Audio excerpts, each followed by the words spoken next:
Breaking news. NRI మహిళ రోజా మృతి కేసులో శ్రీధర్ అనే డాక్టర్ను విశాఖ పోలీసులు అరెస్ట్ చేశారు. ఆమెను ఆత్మహత్య చేసుకునేలా శ్రీధర్ ప్రేరేపించాడనే అనుమానంతో పోలీసులు ఆయన్ని అరెస్ట్ చేసి రిమాండ్కు తరలించారు. పోలీసుల దర్యాప్తు కేసుకు సంబంధించి కీలక విషయాలు వెలుగులోకి వస్తున్నాయి. అమెరికాలో స్థిరపడిన రోజా ఈ నెల 6న విశాఖలోని హోటల్ మేఘాలయలో అనుమానాస్పదంగా మృతి చెందింది. హోటల్ మేనేజర్ ఇచ్చిన ఫిర్యాదుతో కేసు నమోదు చేసిన పోలీసులు దర్యాప్తు చేస్తున్నారు. విశాఖ కృష్ణానగర్కు చెందిన శ్రీధర్ యుఎస్ఏలో ఉంటున్నాడు. కొన్నాళ్ల క్రితం అమెరికాలోనే రోజాను శ్రీధర్ పరిచయం చేసుకున్నాడు. అమెరికా నుంచి ఫిబ్రవరి 14న రోజా విశాఖకు వచ్చింది.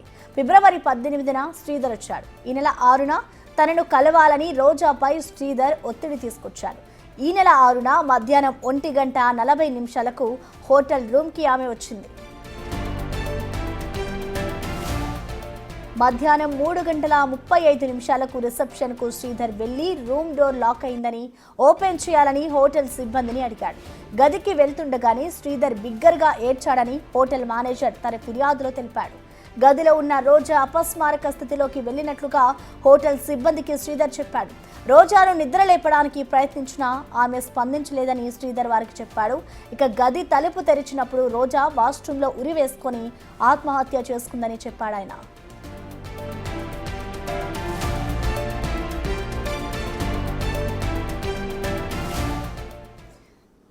ఈ ఘటనపై పూర్తి సమాచారాన్ని మా ప్రతినిధి రాజు అందిస్తారు లైవ్ ద్వారా. రాజు, చెప్పండి, ఇటు శ్రీధర్ అరెస్టుకు సంబంధించిన డీటెయిల్స్ ఏంటి? అసలు ఈ ఘటనకి సంబంధించి ఇటు పోలీసులు ఏ విధమైన దర్యాప్తు చేశారు ఈ కేసుకు సంబంధించి? ఇలాగే ఇటు ఏమైనా వాళ్ళు చేసిన దర్యాప్తులో ఏమైనా విషయాలని వాళ్ళు వెల్లడించారా?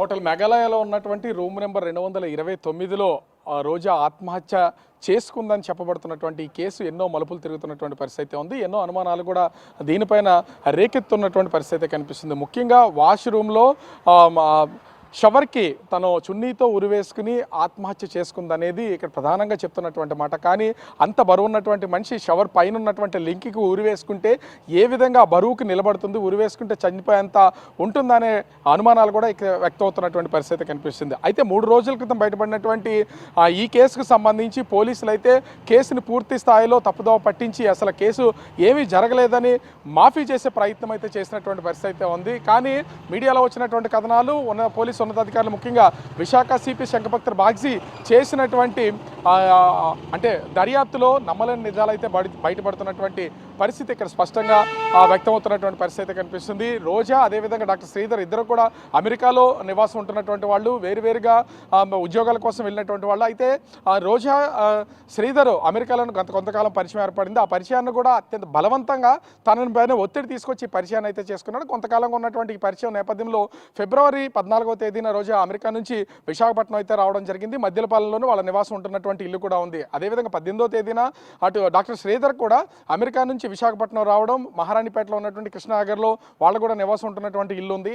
వచ్చిన తర్వాత హోటల్ మేఘాలయలో ఈ నెల 6వ తేదీన రూమ్ తీసుకుని డాక్టర్ శ్రీధర్ అటు రోజాని కూడా రూమ్కి ఆ హోటల్కి రావాలని చెప్పేసి ఒత్తిడి చేసినటువంటి పరిస్థితి ఉంది. ఆ ఒత్తిడి నేపథ్యంలోనే ఆ రోజా హోటల్ మేఘాలయకు వచ్చినట్లుగా శ్రీధర్ అంగీకరించినట్లుగా పోలీసులు అయితే వాళ్ళు ఇచ్చినటువంటి రిపోర్ట్ ఆధారంగా తెలుస్తున్నటువంటి పరిస్థితి ఉంది. అయితే అక్కడికి వచ్చిన తర్వాత 1:40 రోజా హోటల్ రూమ్కి వస్తే 229 రూమ్లో దాదాపుగా 2 గంటల పాటు వీళ్ళిద్దరు కూడా ఆ లోపలే ఉన్నారు. 3:35 ఒకసారిగా రూమ్ లోపల నుంచి కిందకు వచ్చి డాక్టర్ శ్రీధర్ ఆ రూమ్ లాక్ అయిపోయింది, అన్ఎక్స్పెక్టెడ్గా లాక్ అయింది. ఆ లాక్ను ఓపెన్ చేయాలని సిబ్బందికి చెప్పినటువంటి నేపథ్యంలో సిబ్బంది అక్కడికి వెళ్లే సమయంలోనే డాక్టర్ శ్రీధర్ కూడా బిగ్గరగా అరుస్తూ కొంత ఏడుస్తూ ఆ రూమ్ తలుపులు అయితే ఓపెన్ చేసినటువంటి పరిస్థితి ఉంది. రూమ్ ఓపెన్ చేసే సమయానికే అపస్మారక స్థితిలో ఉందని చెప్తున్నటువంటి పరిస్థితి ఉంది. అయితే కానీ అప్పటికే అంటే వీళ్ళు చెప్తున్న దాని ప్రకారం కూడా దీంట్లో కొన్ని నమ్మశక్యంగా లేనటువంటి విషయాలు ఉన్నాయి. తలుపు ఓపెన్ చేసేసరికి ఆ రోజా అక్కడ అపస్మారక స్థితిలో ఉంది, ఆమెని నిద్రలేపే ప్రయత్నం చేశామని చెప్తున్నారు. కానీ లోపల వాష్రూమ్లో ఆమె హ్యాంగింగ్ చేసుకుంది అని చెప్తున్నారు. హ్యాంగింగ్ చేసుకున్న విషయం ముందుగానే శ్రీధర్కి తెలుసా? లోపలికి బయటికి వెళ్ళిపోయి తప్పించుకునే ప్రయత్నంలో ఆమె చనిపోతుందనో లేదా చనిపోయిందనో తర్వాత కేసు తనపైకి వస్తుందనే ఉద్దేశంతోనే శ్రీధర్ సిబ్బందిని పిలిచాడనే కోణంలో కూడా పోలీసులు అయితే దర్యాప్తు చేస్తున్నటువంటి పరిస్థితి అయితే ఉంది.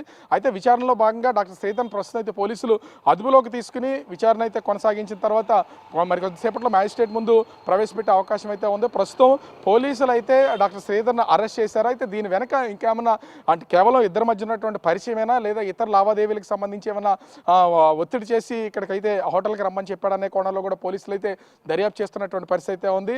అయితే మనకు ఒక అంతున్నటువంటి ఒక సమాచారం ప్రకారం కూడా చూస్తే శ్రీధర్ దగ్గర రోజాకి సంబంధించినటువంటి స్థల వివాదానికి అంటే అగ్రిమెంట్ ఏదో ఉంది. ఆ అగ్రిమెంట్ చేసుకోవడానికే ఆమె అక్కడికి వెళ్ళింది. అక్కడికి వెళ్ళిన తర్వాత డాక్టర్ శ్రీధరే అటు రోజాని ఆత్మహత్య చేసుకునేలాగా బలవంతంగా ప్రేరేపించాడు. అలా ప్రేరేపించడం వల్లనే ఆత్మహత్య పాల్పడింది అనేది పోలీసులు చెప్తున్నటువంటి వాదన. అంటే ఇక్కడ ఈమె ఆత్మహత్య చేసుకోవడానికి ఖచ్చితంగా డాక్టర్ శ్రీధర్ ఆ కారకుడు అనేది ఇక్కడ స్పష్టంగా అర్థమవుతున్నటువంటి పరిస్థితి అయితే కనిపిస్తుంది. అయితే ఇది ఆత్మహత్య లేదా హత్య అనేది తెలియాలంటే పోస్ట్ మార్టం రిపోర్ట్ అయితే రావాలి. 6వ తేదీన పోస్ట్ మార్టం అయితే నిర్వహించిన తర్వాత అంటే 7వ తేదీన ఆ మృతదేహాన్ని ఉదయం 9 గంటలకి ఆమె భర్తకైతే పోలీసులు అయితే అప్పగించినటువంటి పరిస్థితి అయితే ఉంది. ఇంకా పోస్ట్ మార్టం రిపోర్ట్ రావడానికి మరొక 2 రోజులు సమయం పడుతుందని వైద్యులు అయితే చెప్తున్నటువంటి పరిస్థితి అయితే ఉంది. పోస్ట్ మార్టం రిపోర్ట్లో ఇది ఆత్మహత్య బలవంతంగా హత్య చేసిన తర్వాత ఆత్మహత్యగా చిత్రీకరించే ప్రయత్నం చేశారు అనేది తెలియాల్సినటువంటి పరిస్థితి అయితే ఉంది. ఇద్దరు అటు ఎన్ఆర్ఐస్ గుండి గత ఫిబ్రవరి 14వ తేదీన ఒకరు 18వ తేదీన ఒకరు ఇద్దరు ఇక్కడికి ఇండియాకి రావడం, ముఖ్యంగా విశాఖపట్నంకి రావడం, వచ్చిన తర్వాత అంటే ఇంచుమించుగా నెల రోజులు గడవకముందే నెల 6వ తేదీన మెఘాలయ హోటల్కి వెళ్ళి అక్కడ అపస్మారక స్థితిలో ఉండి చనిపోయినటువంటి సంఘటన చూస్తే ఒక విధంగా కలకలం రేపుతున్నటువంటి పరిస్థితి ఉంది. అయితే కుటుంబ సభ్యులు కూడా దీని మీద ఏ విషయాల్ని బయటపెట్టే ప్రయత్నం అయితే చేయట్లేదు. ఎందుకంటే అమెరికాలో స్థిరపడినటువంటి రోజా, ఆమె భర్త, ఆమె కుటుంబ సభ్యులు ఉద్యోగం కోసం అక్కడికి వెళ్ళినా కూడా ఈ విషయాలన్నీ బయట పెడితే పూర్తిగా కుటుంబ పరువు పోతుందనే ఉద్దేశంతో కూడా కుటుంబ సభ్యులు ఈ విషయాన్ని తెర మీదకి తీసుకొచ్చే ప్రయత్నం అయితే చేయట్లేదు. ఇప్పటివరకు పోలీసుల నుంచి కూడా కేవలం పేర్లు మాత్రమే బయట పెట్టారు కానీ ఫొటోస్ కానీ వాళ్ళకి సంబంధించినటువంటి వివరాలను కూడా ఎవరిని బయట పెట్టినటువంటి పరిస్థితి లేదు. హై ప్రొఫైల్ కేసుగా చూస్తున్నటువంటి పోలీసులు, ముఖ్యంగా 3 టౌన్ పోలీసులు ఈ కేసుని నీరుగార్చే ప్రయత్నం చేసినట్లుగా ఇక్కడైతే స్పష్టంగా అర్థమవుతుంది. అసలు ఏమీ జరగలేదు, ఏమీ తెలియదు, అసలు ఆత్మహత్య జరగలేదు అనే దాన్ని ఫస్ట్ దీన్ని చూపించే ప్రయత్నం అయితే చేశారు. వాళ్ళ ఫస్ట్ రిపోర్ట్లో ఎఫ్ఐఆర్కి సంబంధించినటువంటి వాళ్ళు తీసుకున్నటువంటి రిపోర్ట్లో కూడా వాళ్ళ ఒక రిపోర్ట్ని బయట పెట్టినటువంటి క్షణంలో ఒక మహిళ ఆత్మహత్య ప్రయత్నం చేసుకుంది. ఆమె వయసు 48 అని మాత్రమే మెన్షన్ చేస్తారు తప్ప డాక్టర్ శ్రీధర్ పేరు కానీ, అనుమానితుడిగా ఉన్నటువంటి శ్రీధర్ పేరు కానీ, చనిపోయిన ఆమె రోజా పేరు కానీ ఏమీ లేకుండానే వాళ్ళ రిపోర్ట్ రిలీజ్ చేసినటువంటి పరిస్థితి ఉంది. ఇప్పుడు కూడా పోలీసులు తెలుగులో ఒక విధంగాను, ప్రెస్ నోటు ఇంగ్లీష్లో ఒక విధంగాను డాక్టర్ శ్రీధర్ వయసు 52, 53 వయసులకు అంటే ఎందుకు ఇంత కన్ఫ్యూజ్ పడుతున్నారనేది అర్థం కానటువంటి పరిస్థితి ఉంది. ఈ కేసులో అటు డాక్టర్ శ్రీధర్ని తప్పించడానికి ఏమన్నా పై స్థాయి నుంచి దీని మీద ఏమన్నా కసరత్తు జరుగుతుందా, దాని కోణంలోనే పోలీసులు కూడా ఉన్నారనేది అర్థం కానటువంటి పరిస్థితి. అయితే ఈ కేసుకు సంబంధించి ముఖ్యంగా విశాఖ సిపి శంఖపత్ర బాగ్జీ మాత్రము పూర్తి స్థాయి దర్యాప్తు ఈ కేసు రోజా మరణానికి సంబంధించి అది ఆత్మహత్య అయినా హత్యనా దీని వెనకున్న వాళ్ళు ఎవరైనా సరే వదిలే ప్రసక్తి లేదు. పూర్తి స్థాయి విచారణ చేయాలని చెప్పి దీని మీద ఒక టీమును కూడా నియమించినటువంటి పరిస్థితి అయితే ఉంది. ప్రస్తుతం అయితే విచారణ జరుగుతుంది. పోస్ట్ మార్టం రిపోర్ట్ వచ్చిన తర్వాత దీని వెనక ఎవరున్నారు, ఈమె ఆత్మహత్య ఎందుకు చేసుకుంది లేదా హత్య చేయబడిందా, వీళ్ళ వెనక ఆర్థిక లావాదేవీలు కానీ స్థల వివాదాలు కానీ ఉన్నాయనేది పూర్తి స్థాయిలో తెలిసే అవకాశం అయితే కనిపిస్తుంది. Prasanna. Right, thank you Raju.